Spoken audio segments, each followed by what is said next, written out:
വെള്ളത്തിൽ പോവുക ഞാൻ എവിടേക്കാ പോണേ എനിക്ക് ഓർമ്മയില്ല. ഞാൻ നീന്തി വന്നു പിടിച്ച് കയറാൻ.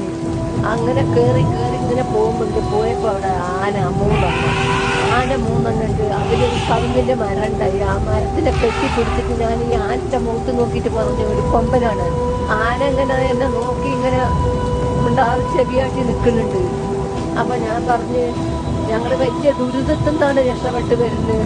നിനക്ക് നല്ല മനസ്സുണ്ടെങ്കിൽ ആരെങ്കിലും വന്ന് ഞങ്ങളെ രക്ഷിക്കട്ടെ, എന്നെ ഒന്നും ചെയ്യരുത് എന്ന് എൻ്റെ കുട്ടിനെയും പറഞ്ഞ് ആനിങ്ങനെ നോക്കി രണ്ട് കണ്ണുകൂടി ഇങ്ങനെ വെള്ളം വരിക. എൻ്റെ ആ മരത്തിൻ്റെ താഴെ തന്നെ ഞാനും എൻ്റെ കുട്ടിയും കിടന്നു. മഴ, പെരും മഴ.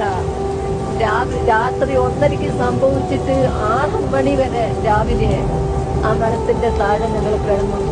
ഞങ്ങൾ അടുത്തുനിന്ന് മാറിയിട്ടില്ല. ആന അവിടെ തന്നെ നിൽക്കുക. ഒരു ശല്യം ചെയ്തിട്ടില്ല, ഒന്നും അത് തിന്നിട്ടില്ല. അത് പേടിച്ച് വിറച്ച് ഇങ്ങനെ കണ്ണീരും വിട്ടിട്ട് ഞങ്ങളടുത്ത് തന്നെ നിന്നു.